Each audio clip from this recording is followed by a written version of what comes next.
Vegetarians అస్సలు miss అవ్వద్దు ఈ కర్రీని. అందరికీ నమస్కారం అండి. Welcome back to Saubhagya kitchen. మునక్కాయ ఉల్లి పకోడీ కర్రీ చేస్తున్నాను ఈరోజు. ఇదైతే చిన్న చిన్న ఫంక్షన్లో కూడా చేసుకోవచ్చండి. మనం ఎవరైనా చుట్టాలు వచ్చినప్పుడు కూడా ముందుగా కడాయి పెట్టుకుని ఆయిల్ వేసుకుని ఇందులో ఒక రెమ్మ కరివేపాకు వేసాను. ఇందులోనే 2 పెద్ద ఆనియన్స్ ఒకటి కట్ చేసుకుని ముక్కలు వేస్తున్నాను.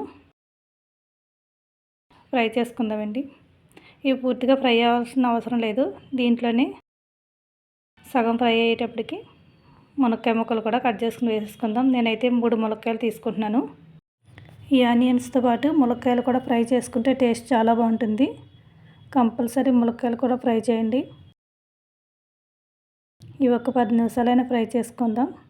ఇలా ఒకసారి కలిపేసుకుని మూత పెట్టేసి కొంచెం మగ్గనిద్దాం.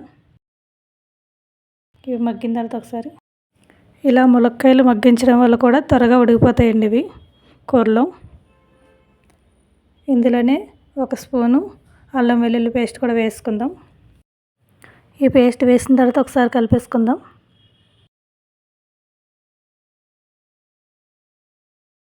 ఇందులోనే ఇప్పుడు పసుపు, 1/2 టీ స్పూన్ పసుపు, 1 స్పూన్ కారం. దీంట్లో కారం ఎక్కువ పట్టదండి ఇది, ఎందుకంటే పచ్చిమిర్చి ఎక్కువ వేస్తాం కదా ఉల్లి పకోడీలో, అందుకని సరిపడా సాల్ట్ కూడా వేసుకున్నాను. ఇది ఒకసారి కలిపేసుకుందాం. దీంట్లో మసాలాలు ఎక్కువ వేయాల్సిన అవసరం లేదండి. నేను ఓన్లీ ధనియాలు, జీలకర్ర కలిపి మిక్సీ పెట్టుకున్నాను. అది 1 స్పూన్ వేసుకుంటే సరిపోతుంది. ధనియాలు, జీలకర్ర పొడి,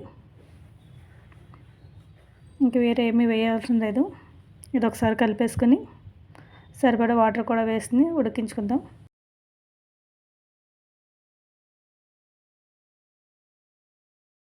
ఇది 50% అయినా ఉడకాలండి మునక్కాయ ముక్కలు.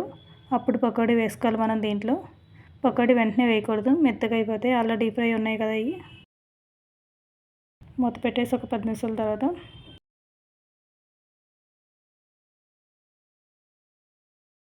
ఇప్పుడు 50% అయినా ఉడుకుంటాయండి ఇవి. ఇప్పుడు వేసుకోవాలి పకోడీ వేసుకున్న తర్వాత ఒకసారి కలుపుకూడదండి. ఇది మెత్తగా అయిపోతాయి, మళ్ళీ ముక్కలు కింద అయిపోతుంది. ఒకసారి కలిపేసి మనం ఇంకొక 10 నిమిషాలు ఉడకబెడితే సరిపోతుంది. మూత పెట్టేసి దీంట్లో టమాటా కూడా వేయాల్సిన అవసరం లేదండి, టేస్ట్ మారిపోతుంది. ఇలా ఉంటేనే బాగుంటుంది.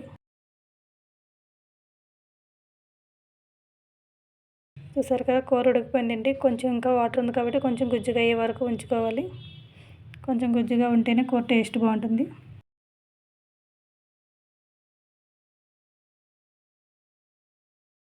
నా వీడియో నచ్చితే మాత్రం లైక్ చేయండి, షేర్ చేయండి, సబ్స్క్రైబ్ చేయడం మర్చిపోకండి. ఒకసారి ట్రై చేసి ఎలా ఉందో కూడా కామెంట్ చేయండి.